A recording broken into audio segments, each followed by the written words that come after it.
नमस्कार। आज बात करते हैं हिंदी ग्रामर की एक ऐसी चीज पर जो अक्सर सीखने वालों को बहुत कंफ्यूज करती है, और वो है लिंग। तो क्या आप तैयार हैं इस कंफ्यूजन को हमेशा के लिए दूर करने के लिए? चलिए शुरू करते हैं। तो हम इसे कैसे समझेंगे? बहुत सिंपल है। हमने इसे 5 हिस्सों में बांटा है। एक एक करके आगे बढ़ेंगे और सब कुछ बिल्कुल शीशे की तरह साफ हो जाएगा।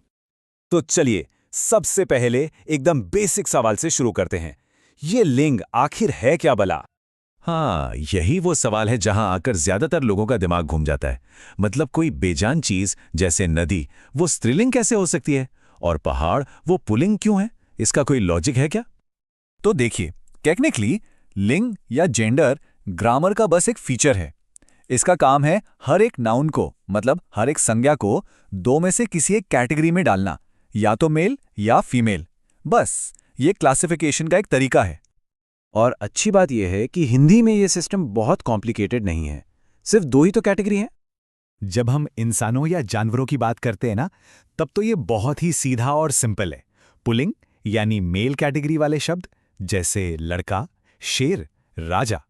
और स्त्रीलिंग यानी फीमेल कैटेगरी जैसे लड़की, शेरनी, रानी। यहां तक तो कोई कंफ्यूजन नहीं है, राइट? लेकिन असली मजा, या कहूं असली कंफ्यूजन, तब शुरू होता है जब हम बेजान चीजों पर आते हैं। जैसे पंखा पुल्लिंग है, पर ठीक उसके बगल में रखी कुर्सी स्त्रीलिंग। सोफा पुल्लिंग, लेकिन पानी की बोतल स्त्रीलिंग। इसका क्या लॉजिक है?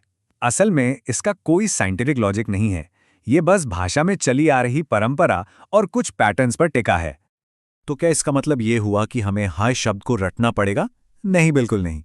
अब हम कुछ ऐसे पैटर्न्स या आप इन्हें ट्रिक्स भी कह सकते हैं, देखने वाले हैं जो निर्जीव चीजों का जेंडर पहचानने में हमारी मदद करेंगे।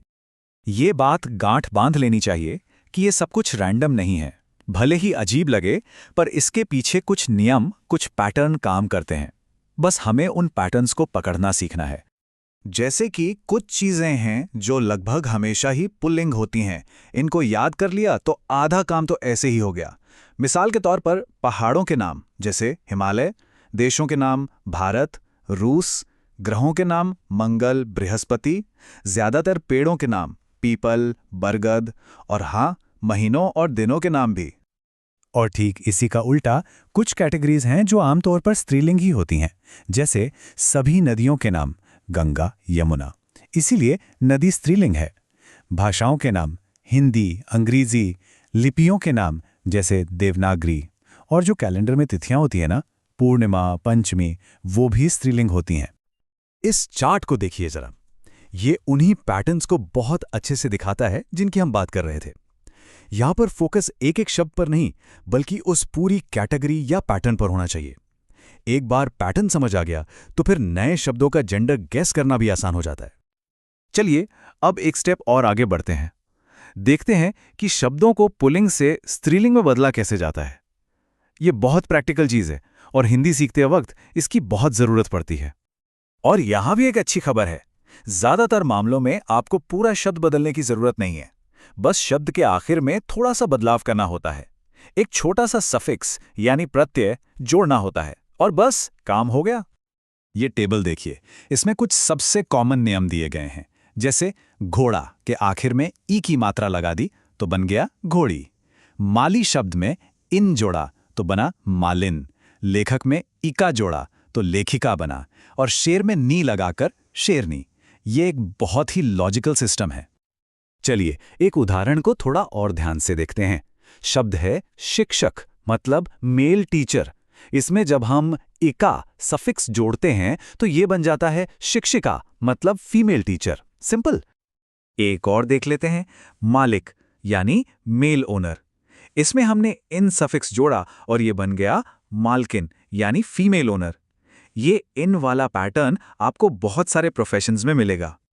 और ये वाला तो शायद सबसे ज्यादा इस्तेमाल होने वाला नियम है। जब कोई पुल्लिंग शब्द आ की मात्रा पर खत्म होता है तो उसे स्त्रीलिंग बनाने के लिए बस ई की मात्रा में बदल देते हैं। जैसे बेटा से बेटी, लड़का से लड़की, है ना सान? तो ठीक है, हमने लिंग पहचानना सीख लिया, बदलना भी सीख लिया, पर सबसे बड़ा सवाल अब आता है, आखिर ये सब इतना जरूरी क्यों है? क्यों हम इतनी मेहनत करें? मतलब ठीक है, हमें पता चल गया कि कोई शब्द पुल्लिंग है या स्त्रीलिंग। इससे पूरा सेंटेंस बनाने में क्या फर्क पड़ता है? यही वो पॉइंट है जहां हिंदी ग्रामर की पूरी इमारत टिकी हुई है। अब जरा इन दो वाक्यों पर नजर डालिए। पहला पुल्लिंग वाक्य, मोटा लड़का भागा। अब हमने सिर्फ एक शब्द बदला, लड़का की जगह लड़की किया। तो देखिए क्या हुआ, वाक्य बन गया मोटी लड़की भागी। देखा, सिर्फ एक शब्द बदलने से विशेषण मोटा का मोटी हो गया और क्रिया भागा की भागी हो गई। पूरा सेंटेंस ही बदल गया। तो सबसे बड़ी सीख क्या है? वो ये है कि हिंदी में संज्ञा का लिंग सिर्फ उसी शब्द तक सीमित नहीं रहता, वो अपने साथ साथ एडजेक्टिव्स यानी विशेषणों को भी बदलता है और वर्ब यानी क्रिया को भी बदलता है। मतलब अगर आपको सही और शुद्ध हिंदी बोलनी है तो लिंग को सही पकड़ना ही पड़ेगा। इसके बिना सही सेंटेंस बन ही नहीं सकता। और जाते जाते एक दिलचस्प सवाल छोड़ जाता हूं। क्या कभी ऐसा सोचा है कि जब कोई भाषा किसी नदी जैसी बेजान चीज को भी एक जेंडर देती है, तो क्या ये चीज उस भाषा को बोलने वालों की दुनिया को देखने के नजरिए को भी थोड़ा बहुत बदल देती होगी? इस पर सोचिएगा जरूर।